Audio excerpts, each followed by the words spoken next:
All right, everybody, welcome back to another episode of Culture Eats Everything, where we have really awesome conversations with organizational leaders, but always reminding ourselves that culture isn't just a big thing; it's everything. Culture doesn't just eat strategy for breakfast, like Peter Drucker said. It eats breakfast, lunch, and dinner, and everything else. And so, if you're not thinking about your culture and working on your culture, you are missing the largest piece of leadership that you should be focused on. And I'm really excited to have on the call in the conversation today, Jay DeFruscio from Philadelphia. He currently oversees 15 high schools for the Archdiocese of Philadelphia and the Catholic schools there. And he can even remind us of the numbers. It's a massive organization with over 100 elementary and grammar schools, 15 high schools, 3 special education schools. Uh, so he directly oversees 1,000 employees, nearly 11,000 students. So there's a lot there to talk about, and just leading a ship that large that impacts and affects so many lives and families. But then he's got a really cool story of just growing up and chasing sports and been able to coach, and including coaching the NBA for a while. That's led him on a meandering journey, like many of us follow in life. We don't set out to be where we're at. We just kind of keep evolving and adapting and getting to say yes to opportunities that present themselves. So, Jay, fill in what I didn't say. What does everyone need to know about you? Well, Kevin, great. Thanks for being my PR guy. That's great. You're welcome. I'm a dad and a husband and a grandfather and a bunch of other things as well. But yeah, I've been very fortunate, Kevin, to be in a position I am now, working with such a great organization like the Archdiocese of Philadelphia. I really believe strongly in Catholic education and the mission of the education and what we're providing our young people. But as you mentioned earlier, I do have a background in coaching. I did coach. I was a college coach at a Division II school, a Jesuit school, for over 20 years. I was fortunate enough to be in the Wow. NBA a little bit. Also spent 6 years as an associate commissioner of a Division I league. So I feel like I've been fortunate to have a lot of experience, a lot of good mentors, Mm. made a lot of mistakes along the way, and hopefully I've learned from those mistakes. And the way I'm working with my team and with young people, especially now, in the later years of my career. So, but I'm pleased to be able to talk to you today. Yeah, no, excited. It's such an interesting thing to get. I mean, just all that coaching experience is fascinating, and then now being, like a superintendent and overseeing all these schools and teachers and principals and boards, and there's a lot of responsibility that comes with that. But back up and talk a little bit. I mean, what drew you into? How'd you get into coaching? I guess. Yeah, well, as you mentioned, I'm from the Philadelphia area, and sports was always a big part of my life, especially basketball, which I played from a young age, and fortunate Mm-hmm. enough to play both in high school and in college at a small college. And I always dreamed that I would be coaching at some point in time. I was the kind of guy on the schoolyard that was, picking the teams, making the rules, kind of like, whether they wanted me or not.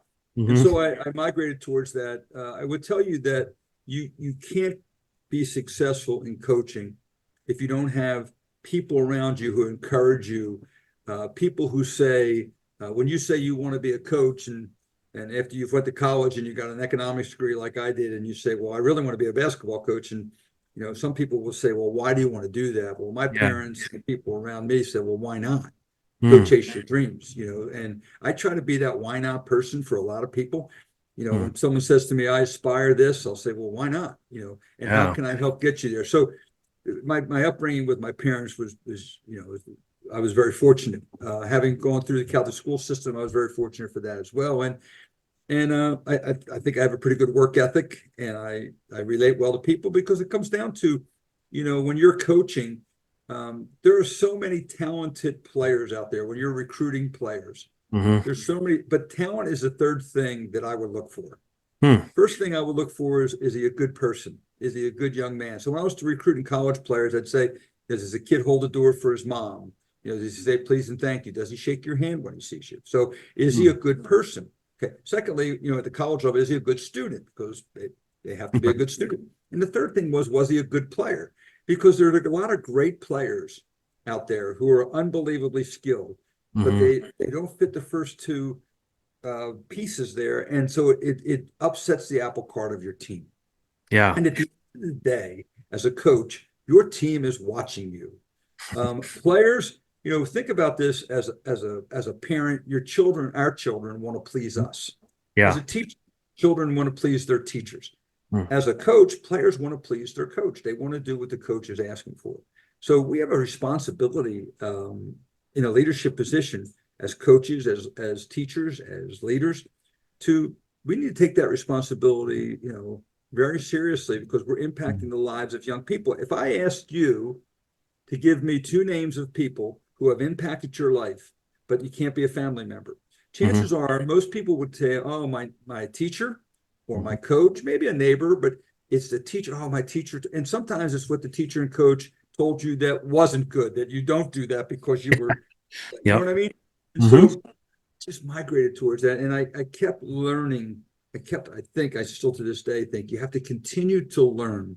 When you think you have all the answers, my patent line to everybody I talk to is, if you think you're the smartest person in the room, go find another room.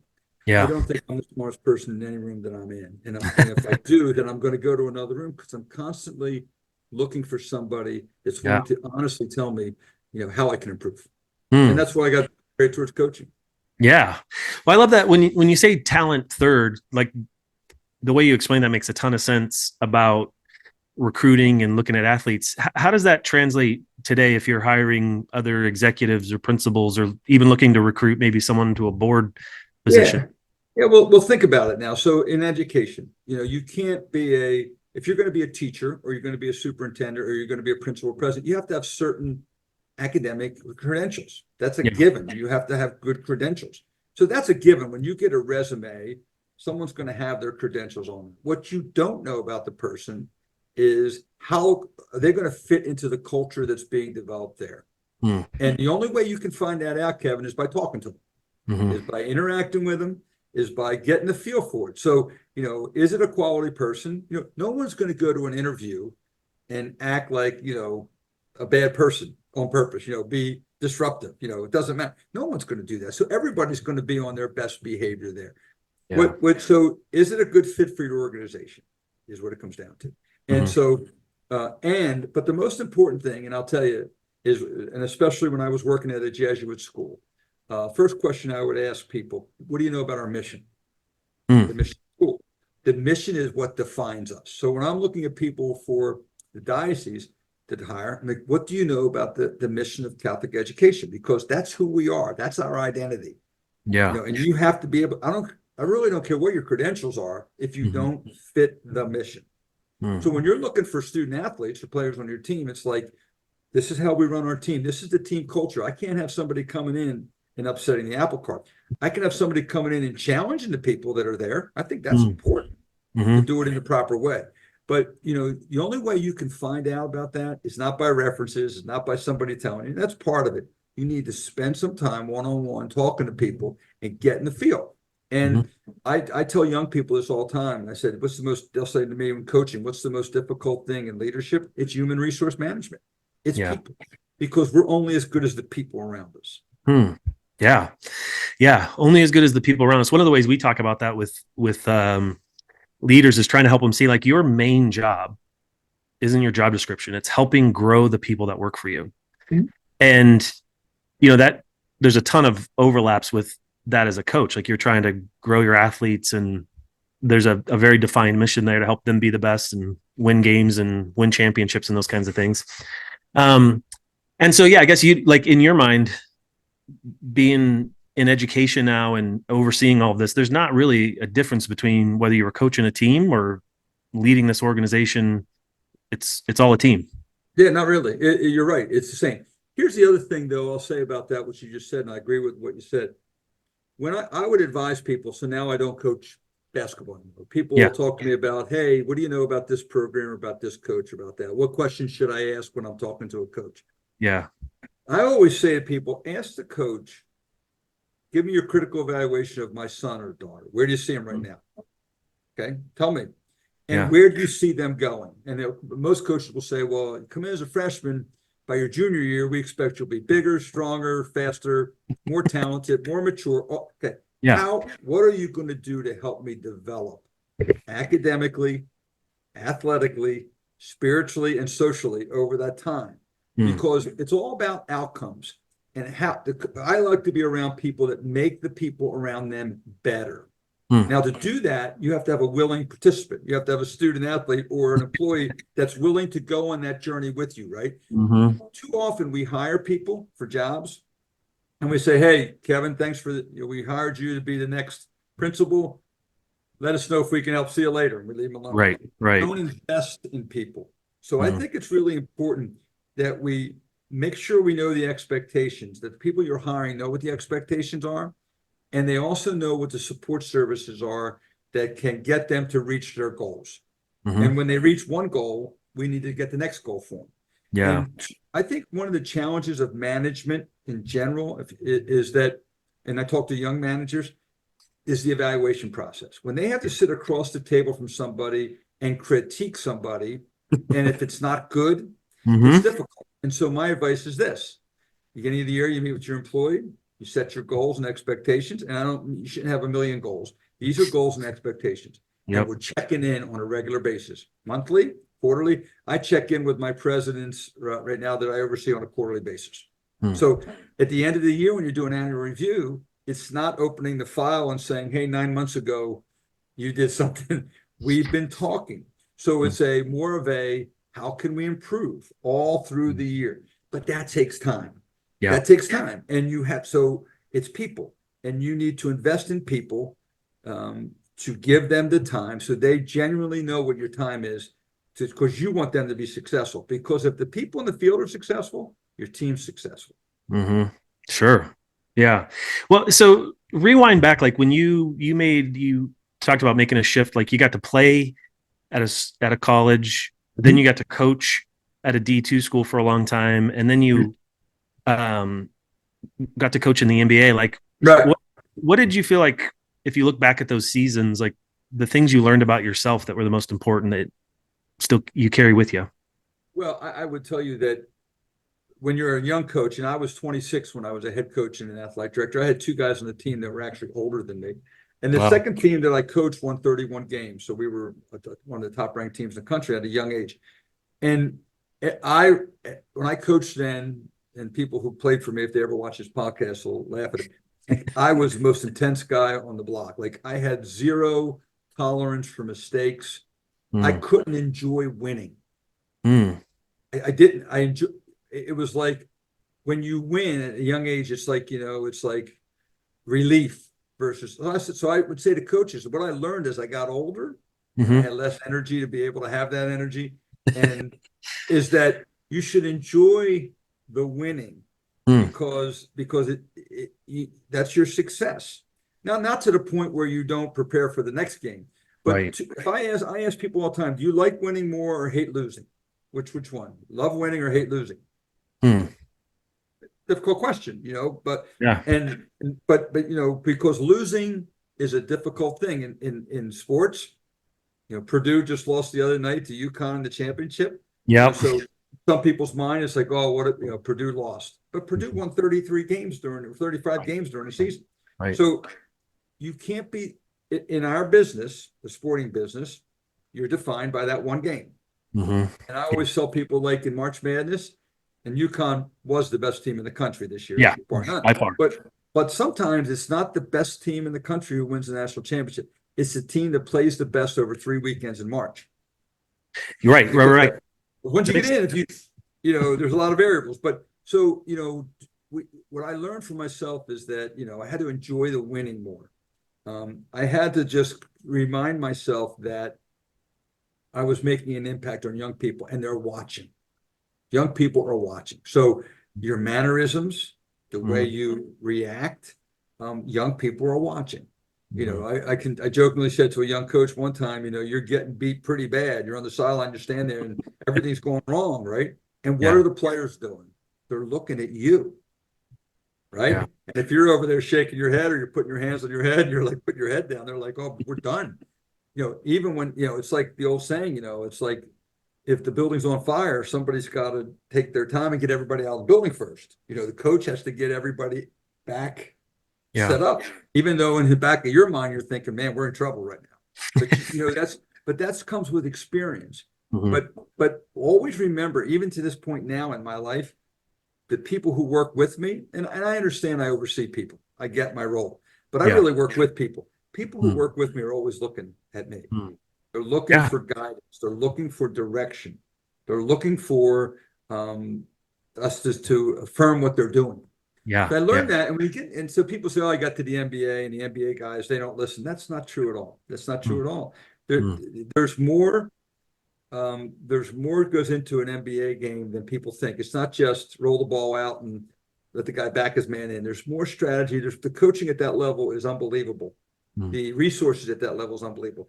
The players are obviously the most talented men basketball players in the world, You're right. but the strategy involved in it, the preparation involved in it is to a level that you really can't replicate at a college. It really Yeah. was.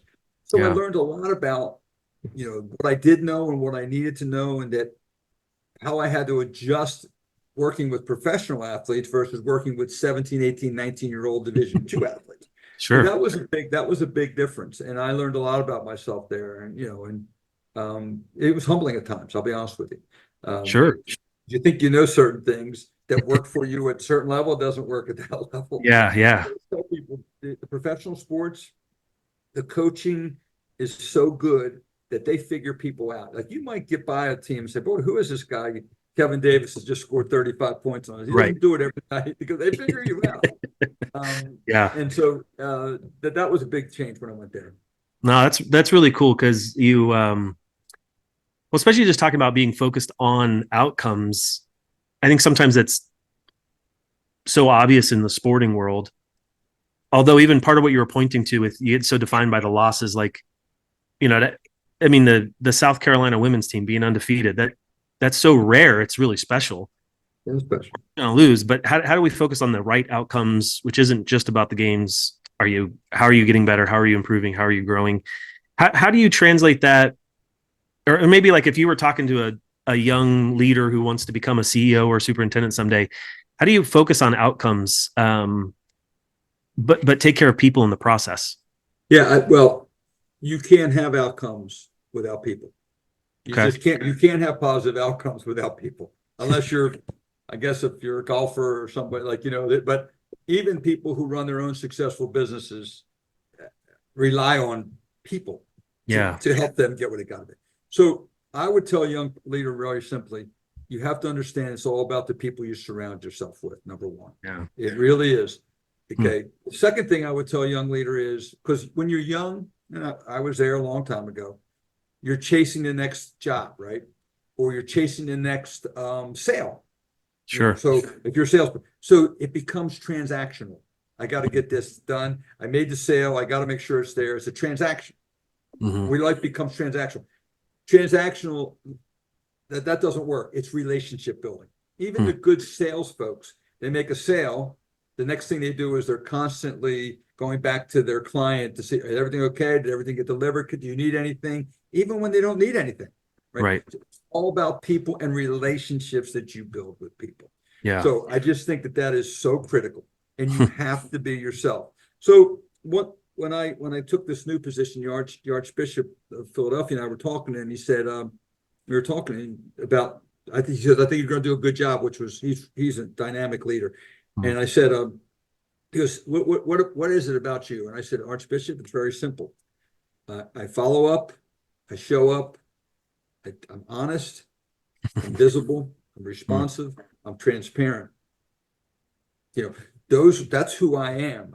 I'm a bunch of bad things too, probably if you talk to people, but that's Sure. if you should be who you are, you tell people you're going to follow up, tell people you show up, Yeah. you do that, you get a reputation with people as being a stand-up person who's a team guy who's in it for you as well. Hmm. That's because that's the outcome. Everybody wants to be successful. None of us can be successful alone. We Yeah. need mentors around us. Hmm. I always would tell, I used to do Kevin, I did basketball camp in Wheeling when I was there for every year. It was one of the highlights of my year to do Hmm. basketball camp. And I would always, my children, if they watch this, will be able to say this all the time. There's two types of people out there. There's dream makers, there's dream takers. Hmm. Dream takers are the people that are trying to get you to go down a different path. because they're jealous of you. Dream makers are the people that say, why not? You want to do Yeah. that? Why not? And I've tried to surround myself, I've been lucky, with dream makers Hmm. and try to identify the dream takers. Mm. Yeah. And the older you get, the easier it is to identify dream takers. Yeah. But Well, to that's good news. Wisdom comes. tell a young person that they don't really get it sometimes. Sure. Yeah, yeah, yeah. Well, and that's, I guess, why it's key going back to surrounding yourself with those kind of people that ask why not. I love that phrase, like being a why not person. And do you have some why not people around you who are pushing you? When you talked about enjoying the win, I liked that. Like, what's that look like for you now? You're in your 60s. What's enjoying the win look like today? Well, enjoying the wins every time I can spend time with my family. That's that first off. And my grandchildren don't live around here, so anytime I'm with them, that's a win. So, I Yeah. enjoy that. But in my professional life, watching a team at one of our schools, get challenged by a problem and then address it and move forward and be successful. In our business, it's enrollment growth, it's development growth, it's graduation rates, it's test Yeah. scores, it's those things. And to watch its mental health challenges that they have, to watch a school leaders, the president, the principal, the whole team, the faculty come together and watch that place grow and succeed. And it's Yeah. really one of the best things, Kevin, that when I was a high school president, and what I do now, sometimes I preside at graduation, is to be at graduation and stand up on a stage and shake the hands of the kids that come up and look out in the audience and see those parents who are sitting a couple feet higher because of the pride. That's a win. Yeah. That's a win. That's a win you can't replicate. That's a win Sure. you can't replicate. Now you could say, well, my son didn't get first this or first, but that's a win. And I think too often people concentrate on what they don't have or Yeah. or what they would like to have versus celebrating what they do have. Yeah. And I think No, that's what I've learned in this job. yeah, that's really, really good. And just being a grandpa, I look forward to those days. I'm a ways off, but excited to just special. Told my children before if new grandparenting was so great, I'd do that before parenting. If that was possible, I'm in. Yeah. I'm only kidding. My children are the best. They're enjoying my life. Well, I have three sons, so I miss that I didn't have a daughter. I've got nieces to sort of make up for it, but I've told them they're all contractually obligated as my sons to produce at least one granddaughter. And I don't know if that's actually allowed, but I'm gonna try. You can try it. Let me know if it works. Yeah. So, well, tell us about now when you think about these high schools in the Philadelphia area and the outcomes and the things that you're doing, the team that you've built. How do you go after working on the culture? How do you make sure you guys are being the team in the things that you can't necessarily measure, but you just feel? How do you work on that? Yeah, well, I think the first thing is, and this is one of my first strategies I had when I became a high school president, talk to people. Sit down with everybody in your organization, say, tell me about yourself. Tell me why you're here. Why are you committed to the place and what I can do to help? I remember it's so impactful. Some people are never asked. They've worked in an organization for a long time. They're never asked what their opinion is. Now, doesn't mean you have to do everything they ask, but asking them their opinion, number one, is important. Here's the second thing that I think is critical, and this is good for coaching. I give this as an example to coaches. Once you have done what I just said, you talk to everybody in your organization. We do this now with surveys to our non-union folks. Tell us how we can do our jobs better. What do you need as an employee? When you get that answer from your people, there may be like 30 things on your list. Pick at least one or two. Make at least one or two changes. People know you heard them. So what I tell young coaches when they get a new job, a coaching job, I said, do change one thing especially. If it's the color of the locker room, the color of the sneakers you're wearing, the uniform, where you're eating pregame meal, change at least one thing. Okay. So people know that there's a new leader here and that they heard you. So we tell our schools all the time, because we do a lot of surveys with our satisfaction surveys with our families and our students. Yeah. And when we get that data, we really take it serious, and we can't do everything. But then we look at it and say, what are the 2 or 3 things we can really do now? Maybe fix the light. Someone says, oh, the lights aren't working outside, or, the floodlights, whatever. Do something so that people know they've been heard. Yeah. When you do that, and people understand that that tells people you're listening. Hmm. May not do everything, but they heard you. So Right. they're willing to say, okay, well, let me give this guy another chance because he was listening in. Conversely, the leader that doesn't do that, that doesn't ask questions, that every time your employee comes to you with an idea and you say, why do you want to do that? Versus, well, why not? Let's try. That develops that negative culture, Hmm. a losing culture. Hmm. Now, there's a lot of times there's, a young professional will say, well, we don't have the resources to do it. We don't have unlimited resource. Our schools Right. don't have unlimited resources. So that's where you say to people, well, how could you do this if we didn't have the money? What's another way of looking at it? How can we sit and talk about this? Hmm. What I'm talking to you about is talking to people, Right. genuinely talking to Yeah. people. And that takes time. Mm. So the other piece of advice I give young people is this: look at your calendar. Someone said, look at my calendar, look how busy I am. Yeah. You need to put in your calendar busy, the word busy, for 2 hours, and you don't have any meetings. So that gives you time to go around campus. So when I got my new job here with 15 secondary schools, I visited all 15 schools right away. Mm. And I go to every school at least 3 or 4 times a year. And my staff goes to the schools to check in. What can we do? Not just Yeah. to walk in and have a cup of coffee. So sometimes that's valuable to Yeah. do that. Sure. I'm going to talk a little bit about when you asked me about my book, because there's a concept out of a book that I have that I still use to this day. But that's the kind of thing you have to do. Yeah. It's not brain surgery. Those Yeah. people are a lot smarter than me. Yeah. What it is people, is That's good. understanding and valuing people. Yeah. I think there's this temptation often for us, and it's probably applies to nearly everything, but especially in leadership, that we're always looking for the new thing or a silver bullet, when at the end of the day, some of the most powerful things are the most simple, and therefore they can be the things most likely that we overlook. Like, just meet with people, just talk, just hear where they're at, hear what they want, hear what they're thinking, and find ways to move forward on it.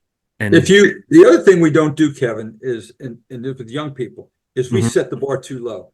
We do. Mhm. We don't expect them to be like, we'll set a bar at a level where they can already reach. We need to be Right. continuing to take them up, and employees move the needle and say to them when they look at you and go, I need to do that for enrollment. Well, how can I help you get there? Mhm. When you talk to people and you challenge people with aggressive expectations, Mhm. but then you let them leave without saying, okay, here's how I can help you get there. Yeah. That's you say to a basketball player, hey, I think you need to work on your shooting. Okay, then tell them to leave. No, okay, well, here's the drills I think you should do. And oh, by the way, I'll come out to the gym and rebound for you. Mhm. Wow. You know, it's investing, it's an investment of time. Yeah. Yeah. That's what the smart people do. They invest time in people. Yeah. That's good. That's good. Well, talk about the book, because we always like to end every podcast Yeah, I hearing. got I got I got two books that I think are worth a lot of books I've read, but two that Sure. strike me. One that I read 40 years ago Mm. when I first got out of college, and that was In Search of Excellence, Dr. Tom Peters. Okay. Most of your audience who's not in their 50s or 60s probably wouldn't know the book, because the book came out in 1982, by the way, it's the same year I graduated from college. Wow. And a couple things of that book still resonate with me today. Mhm. One, he talks about a concept of managing by wandering around. Ah. And when I was at the high school level as a president, and when I was at the college level, I would, at the high school level especially, I'd grab coffee in the morning and wander around the building, Mhm. find my way into the cafeteria, into the faculty room, how's things going, find my way up, and talk to students. But you gain a lot of understanding when you just wander around. You're Yeah. not going around punitive, looking for somebody, get somebody in trouble. Yeah. You're Sure. just, you're just taking things in. You know what I mean? And that was a big concept of that book. The second thing was, and I think this is really important, is the small win theory. Mm. When you're managing people, you have to have a pulse on your people. And there's going to be times when you have managers that are really struggling. Okay. Mhm. And I'll say this to my team: we got to get so and so a small win. We got to get them a win, Mm. whatever that win is. Yeah. Because you got Yeah. to get them a win. Because as we said earlier, winning makes you feel better. Mhm. You got to feel better about winning than you feel bad about losing. Okay, so a small win is important. And the other thing that Peter said that I wrote down a long time ago is that excellence is not an option. So if you aspire excellence, it's not, well, it's excellence. No, that's the option that you're aspiring to. So, I really, to this day, and that's a book I read 40 years ago. And then the other thing I'd mentioned to you is a good friend of mine who I know from the NBA, who's now an author and speaker. His name's Kevin Eastman. He coached his world championship with the Celtics in 2008. He was president of basketball operations with the Clippers. He's worked with Nike. Kevin has a book called Why the Best Are the Best. Out, it's on, it's and I'm not getting residuals, by the way. Yeah, no. but Kevin, part of, and the book is an easy read, and it's commonsensical, but you need to bring it back to understanding. Yeah, that makes sense, because sometimes we forget. But he talks about a lot of things in the book. But one thing he talks about is, as a manager or a coach, you hear people, we need buy-in. We need buy-in by the team, right? You've heard that before. But there must be belief in what you're asking them to buy into. Sure. So what does there need to be? It needs to be trust. There needs to be trust that the coach or manager is there with them when it's going well. Yeah. And he's there when it's going poorly. That when we win, all the credit goes to the team. When we lose, all the blame goes to the boss. I mean, that people will see that and understand that, and what is our end game? Like what, in sports, it's we want to try to win a championship, right? But the end game talks about what's in the end game. Are we all in? You'll tell people all the time, you've heard this with sports. Are we all in? Organizations, are we not in? Are we all in? Are we, giving in? Will we give in? We're tired, we're giving. So all that stuff needs to be, these are simple concepts that I think need to be promoted. And the leader needs to make sure that the leader is all in. It's not giving it. The leader who's standing on the sidelines when you're losing and the team's looking at you. It's just, I think it's just all about people, putting people first. And the other thing I would say before we get off for young people is that, we talked about two things. I'd say, don't be afraid to fail. The only people that don't fail are the people that don't try. And always, always, always look for opportunities to get better. You might have an opportunity to interview for a job that you don't get. But what did you learn from the interview? What did you learn from the interviewer that can help you with the next job? Yeah, absolutely. And sometimes people say, well, if I don't get this job, I didn't learn anything. I failed. You know what? You're going to fail more than you succeed in this life. The only people who don't fail are people who don't try. Yeah, play it safe. Yeah. That's good. Well, hey, we appreciate so much your time taken to chat. We'll share this obviously in social media and stuff. And I want to go back and read In Search of Excellence, because I feel like I read it a long time ago, but 1982. And I've never read the Why the Best of the Best. You probably weren't alive in 82, but I was barely alive. But I hear you. Thanks. I was out of college. That makes me feel better, Kevin. But Why the Best of the Best? Good, like I said, good friend of mine, Kevin Eastman. Good book, easy read. Yeah, we'll look it up. It just reinforces the management, and it talks about people. Love it. Love it. All right. Well, thank you again for your time. Goodbye to everybody. This wraps up another episode. Take care. Thanks, Kevin. Talk to you soon.